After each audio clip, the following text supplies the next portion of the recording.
Garrett G need this immediately. They've got the kickoff in their favour. Kato tries to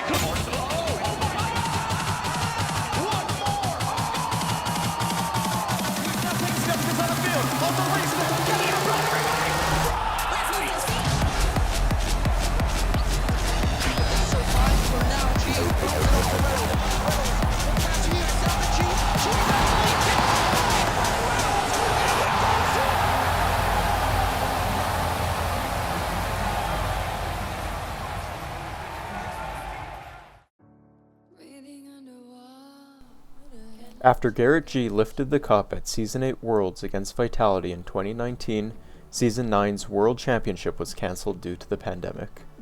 The pandemic, along with other factors, caused a change in the format of RLCS, going from a league play format to an open format. Anyone can now sign up for RLCS, and therefore allowed so many young, incredibly mechanical prodigies to blow up onto the scene. Many of those players are the current best in the league today. So before we go to Texas, let's look back and get some RLCS context and dive into the top teams and players for this year's World Championship. Now in the final minute, this was the scoreline in Game 3. Cloud9, unable to take it to Squishy. Now, Bailey! He puts it through! Great play to this corner. Very thin. He's got past two players. Looks for a bump. Garrett G clears one. Johnson! Moist did not let this drop earlier on. Now they're up against it. Wait, here's Ben. Up high. Takes it up. 10. Across.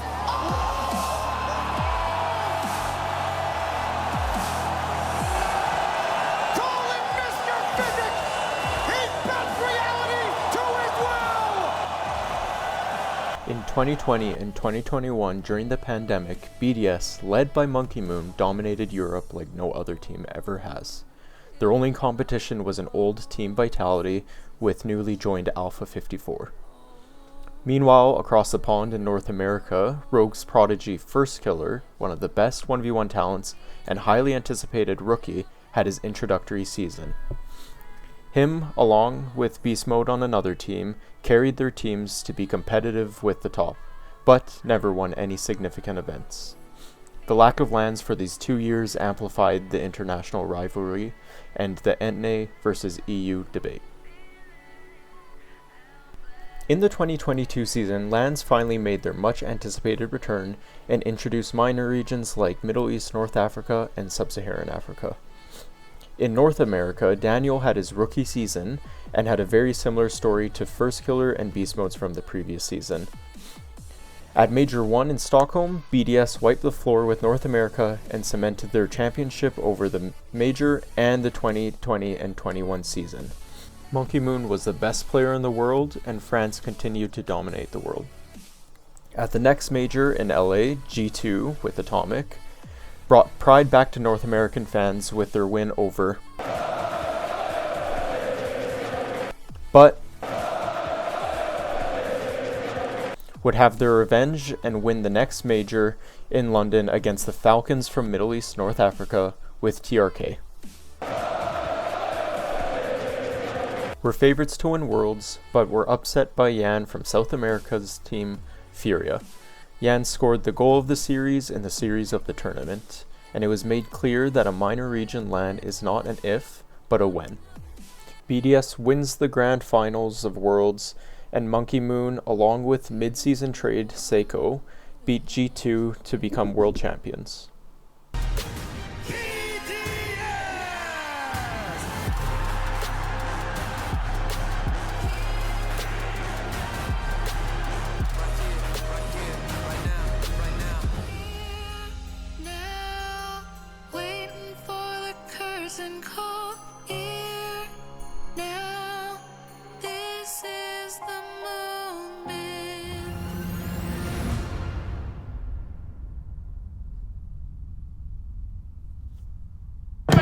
Kato tries to clear. It is almost over just as it hits the floor.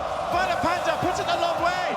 And 2023 saw a lot of interregional trades. South American teams like Furia moved to North America, and a notable move from Europe was apparently Jack, joining Chronic on Gen G in North America. In the first split, they competed with NA's First Killer's new team, FaZe. Meanwhile, in Europe, leaves to form a new team on Carmine Corp. Everyone doubted that they would be as great of teams for the season and criticized Vatira for leaving. This was exemplified in Major 1 when knocked out to make it to the finals where they lost to Gen G. First Killer once again made top 4 and began getting called Fourth Killer, but would bounce back from it by making it to the grand finals of the next major, where he lost to Vatira's team, Carmine Corp, with Itachi and Exotic. After this, it was clear Vatira was the best player in the league. A mid-season transfer, Rise joins the BDS roster of Monkey Moon and Seiko to make a powerhouse to compete with KC.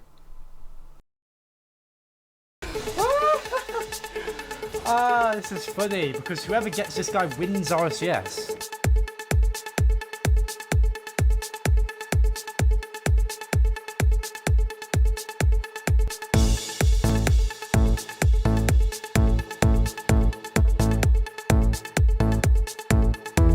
Zen's debut with Vitality sent shockwaves throughout the scene. The most anticipated rookie to come onto the scene ever, having won 11 1v1s straight and falling to the best 1v1 player Roas before joining RLCS, where Vitality proceeded to win everything in Europe and the world for the remainder of the season, going 5 for 5. Major 3 had the twins Roas and Kalir's debut from MENA and have the most exciting match and overtime of the event against Vitality. Vitality also beat Carmine Corp in the semifinals and the powerhouse of BDS in the finals for both Major and Worlds.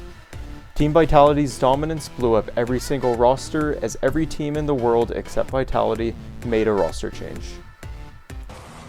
Tries to get the flip Redoshin, just fakes it out, leaves it for the man, the magician, the superstar, it's the signature god!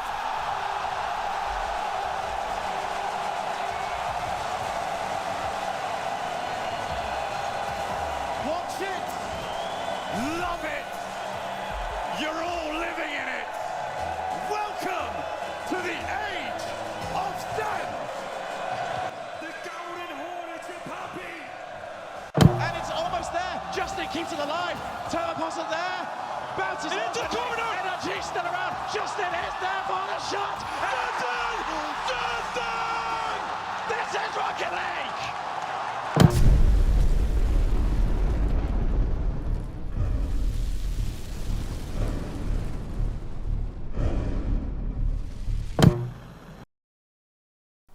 That brings us to the current season 2024.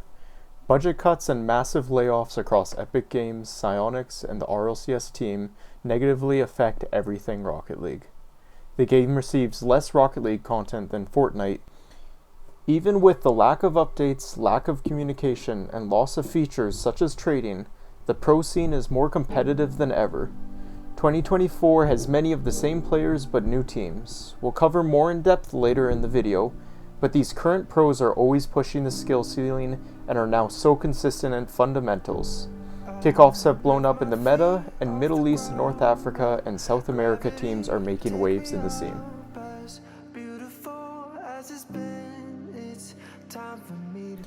The format of the events are all the same with a small difference for playoffs at Worlds. The top 16 teams play in a Swiss format to qualify the top 8 teams into playoffs. Swiss is very simple. Win 3 games, you're in. Lose 3 games, you're out. Teams always play another team with the same win-loss record. For the previous 2 majors, playoffs were just a single elimination bracket, but it's a bit different at Worlds. The playoffs will instead be the Worlds AFL format, which essentially give the top 4 teams a second chance in quarterfinals. Seed 1 and 2 auto-qualify for the upper bracket quarters, while seeds 3, 4, and 5 will play a tiebreaker to determine which 2 teams qualify for the upper bracket quarters, and which team goes down to the lower bracket. Being placed top 4 in the upper bracket gives the teams a safety net and allows us fans to see more matchups. In Split 1, we see Carmine Corp bring Rise and Vatira back together and dominate Europe online, winning 3 out of 3 events and showcasing kickoff strategies. Meanwhile, in North America, G2 conglomerates 3 of the top 5 talent in Beast Mode, Daniel, and Atomic to form a North American super team. The remaining top talent, First Killer, goes to Gen G and LJ on Space Station Gaming. Space Station Gaming doesn't qualify for Worlds as they run into their kryptonite in Gen G all 3 times in quarterfinals. The Falcons and Furia both make super teams for their respective regions, but after all that, Carmine Corp is favorites to win the first major. They beat the Falcons in a Game 7 thriller, but lose in semis to a new Dark Horse European team made from leftovers of disbanded teams, Gentlemates. Gentlemates continued to win the entire major against G2 in the finals, showing that Europe and France still own RLCS. World champion Seiko wins his first major, Itachi wins his second major, and Juicy becomes the first player ever to win a major before an online regional. In Split 2, G2 and Gen G continue to have an intra-regional rivalry online, but G2 still makes it to every Grand Finals. Meanwhile, in Europe, Carmine Corp, the previous favorites, bomb out and don't qualify for a European regional, meaning that no matter how well they do, they won't qualify for the major. The Gentlemates don't win anything online all season, while BDS and Vitality looks like the new favorites from Europe. Even after BDS looked so good online, they disappear on LAN and lose to Gentlemates, being outscored 18-3. Meanwhile, Furia get a win over Vitality in a grudge match, and the Falcons make it to the Grand Finals after eliminating Gentlemates in a Game 7 semi-final classic. This meant that not only was there 4 different regions in the top 4, but for the first time ever, no European team made it to the Grand Finals. Even after the hard-fought battle, the Falcons couldn't compete with G2, as Beast Mode and Daniel claimed their first RLCS major win, and Atomic, the first NA player to ever win 2 majors. This was TRK's second time in a grand final in London, and his second loss. Between Major 2 and Worlds, there was a non-RLCS hosted major in Saudi Arabia. Many wouldn't consider the results of this event as substantial as the results of majors. However, some notable things happened. The most notable is BDS winning the event after 2 disappointing results at the previous majors, which will definitely give them a lot of confidence going into Worlds. Falcons lost again in the finals, and G2, without Beast Mode and with a substitute, still looked really good. An interesting fact is Gentlemates lost twice to an Oceania team that didn't even qualify for the World Championships. This has put a lot of question marks around Gentlemates and how they will perform.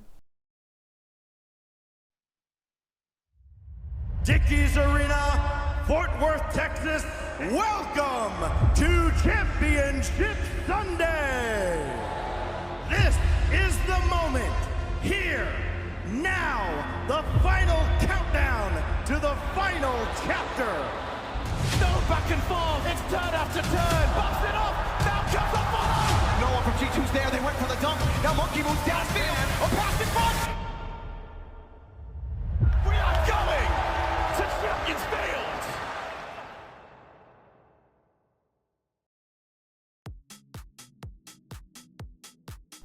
G2 dominance in North America and the world. G2 has made the grand finals in every single RLCS event of the season, and there is so much talent on this team as they are the best NA has to offer on paper. The G2 offense is incredible and look like the organization G2 may finally win a world championship after 2 grand final losses. Beast Mode is in the conversation as the best player in the world and received both North American MVP and London MVP.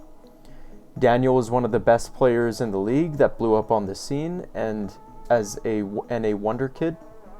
And Atomic is the North American Open Era GOAT, looking to solidify it with a world champion title. He is the most consistent player over the past 3 years.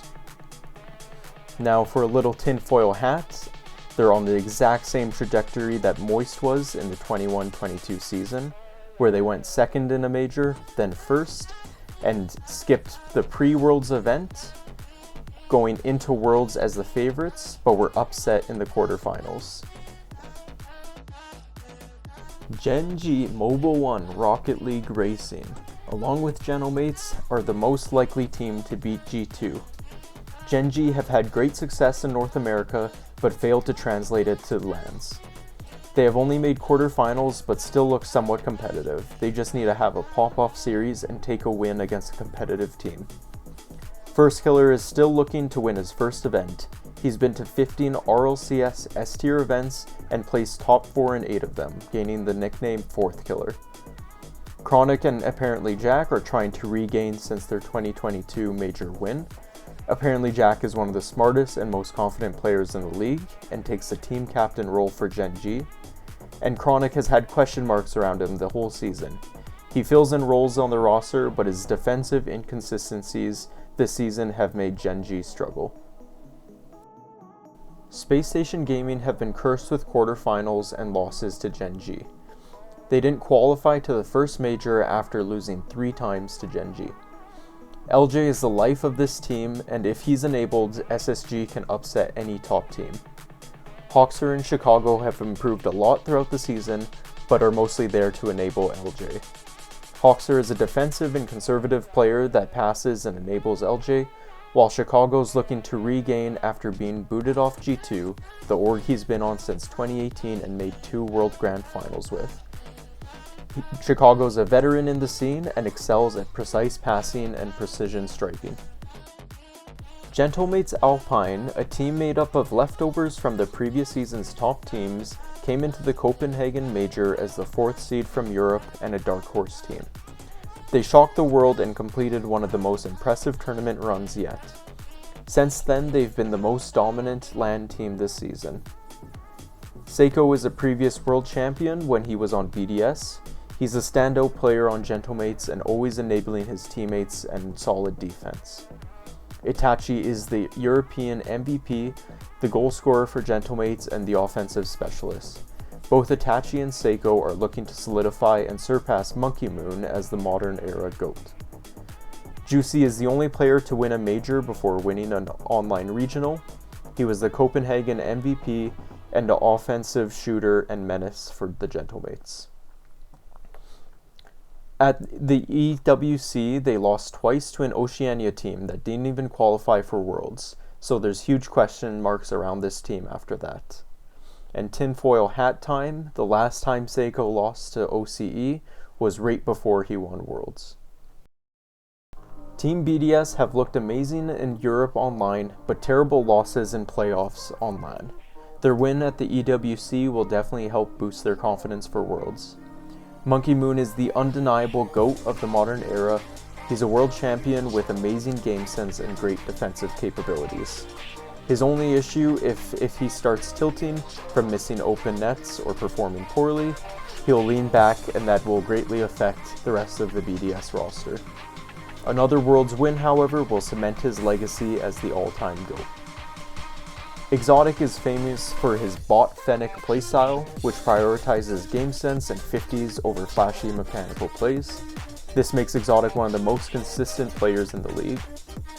Andrali is having his rookie season, looking shaky at LANs but leading in assists and shots. The biggest question marks around BDS is how Andrali will perform. Reigning world champions Team Vitality are the same roster from last season, but look like an entirely different team.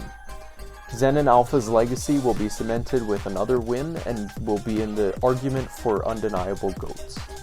Zen, after serving his ban, went on a 1v1 winning streak and won everything last season, and to this season he's still considered the best player in the world. Alpha 54 is a longtime veteran with amazing game sense. When Alpha 54 is on, Vitality look unstoppable. And Radosin is the X factor for Vitality.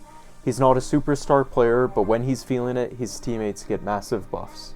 Since Vitality have been unable to get any wins internationally this season, there's conversations about Radosin's job security on Vitality.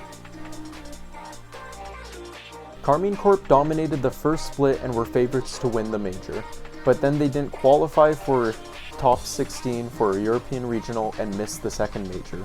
A team like KC should not be losing to a top 16 team. They're looking to regain after the failure and show this roster isn't a bust, especially after kicking essentially Joyo for Eto. Vatira is one of the most competitive players in the league and will do anything to go down as one of the GOATs. He was the best player before Zen arrived and handpicked this current KC roster to win this World Championship. Rise has a lot to prove. He's a big impact player on all the rosters he's competed with and needs to step up this season. Atao is a standout EU player, but has never won a major event. He's an unbelievable mechanical player, but sometimes lacks in big moments. And finally, notably, there's their coach, Farah, who was the coach that led Vitality in the previous seasons, and is regarded as one of the best coaches in the world. Oxygen did not qualify for the World Championships, and were only invited because anything from Middle East North Africa forfeited their spot and no other MENA team can go. Oxygen as an organization is going bankrupt, so this will likely be the last event for the org. They added Joyo in the second half of the season and greatly improved, qualifying for the major. While they're not favorites to win Worlds, they have an outside chance. Joyo is a mechanical shooter with freestyler capabilities, and his offensive power is the best in the league. Oski and Archie are very talented but haven't won anything yet, both showing inconsistencies at big moments. South American super team Furia is one of the fastest teams in the world and has the top 3 South American players. Furia can compete with the best but sometimes struggle against the lower rated teams. Furia and Yan are famous for upsetting big teams, so they have the biggest chance of knocking out tournament favorites. Yan has been the best player in South America for the past 2 years and is one of the best strikers in the world. His firepower is supported by his teammates. Furia need Yan to pop off if they want to win Worlds, and he is also the South American MVP. Loss is Furia's goal scorer and the playmaker, while Jerfinho is a keyboard and mouse player that fills the third man position on the roster. The Falcons have dominated Middle East North Africa, winning 6 out of 6 regional events. The Falcons have also gone 6-1 in major event Swiss. They will be the only MENA team since anything has dropped out.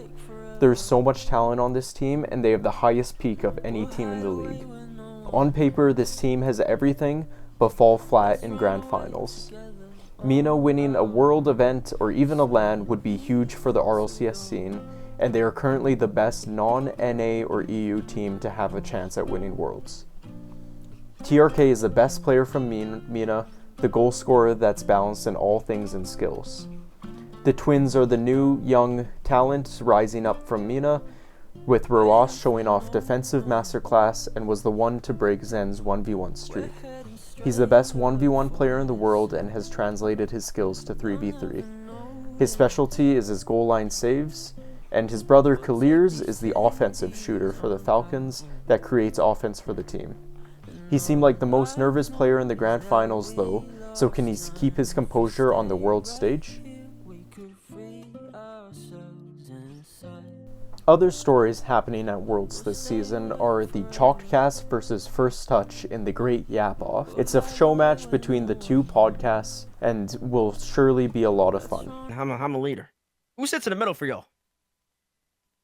Sits in the middle for us. question. It's gonna be me in the middle, huh? Surely. I think Yeah, nah, it's me in the middle for sure. What? You're in the middle? Yeah, I it's second me in that. the middle. No, You you're said not in he's the in the middle. middle. You don't have the same They're mental as me, already- bro. You don't have the same mental as me, bro. you You're on said the these end. already. Yeah, I I mean, feel they're already. already Mine- fighting like, of it. mine- Let's see maybe- what maybe- happens. Maybe they're right. Maybe they're right. You're gonna be in the middle? Maybe they're right, bro. You're in the middle? Maybe They they're won't be right. out of this already sits in the middle. If the game hasn't even started, you're already at each other's throats. Maybe they're right. Dickey's Arena is also a notable location in the history of RLCS. It was a location that was to be the Season 9 World Championship if it wasn't cancelled due to the pandemic. It was also the location of the 22 season, where Furia beat Moist in a thriller match, and BDS took home the World Championship title against G2 in the Grand Finals. thank you for sitting through my video. I know it's been pretty long, but my last point I wanted to make on the team I'm rooting for is OG. They started Regional 1 going 0-3, losing each match, but came back and qualified for both majors and then Worlds. While they can easily be outpaced by top teams, I'm the biggest JNAPS fan, as he's tied for the oldest player, or is the oldest player at the event, and is trying to make it back to the top again.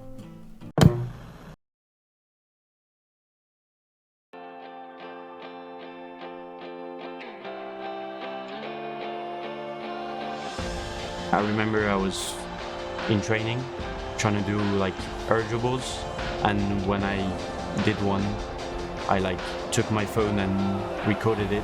It was pretty funny. I started playing Rocket League with my dad, which is pretty cool. It's always been a bonding experience for us just to play video games, and the fact that he loves this game, it's like it's real life sports, you know. I played the oldest version of the game, which was on PS3. Like, not many people know about that game. But then I played Rocket League when it came out because a friend of me told me, look, this game it's free in the PS Store, so let's play it. I watched the game a ton before downloading it. I saw it on YouTube. I was kind of hooked, you know, just like that. And then getting onto the game, because I'd watched all these pro players play, I instantly tried to do what they do and very quickly got shot back down to earth. You know, everyone that's been supporting us, thank you for absolutely everything. They're like really helpful with tough moments. Yeah, we want to win this one really bad. I hope we have a good game, but unfortunately, I'm going to be the one that's coming out on top. Down for reset off the ceiling, step down below and make the shot! Ready that for another. It looks pretty. I mean, if you want to. Found for Team BDS net. That one's given away on a platter to Juicy! Je m'appelle Charles et je joue pour Gentelnet. My name is Landon and I play for G2 Rocket League. Mon nom est Alpha54 et je joue pour Team Vitality. My name is Jack Benton and I play for Gen G Mobile One Racing. On s'attrape au Texas. See you in Texas. On se voit au Texas. See you in Texas.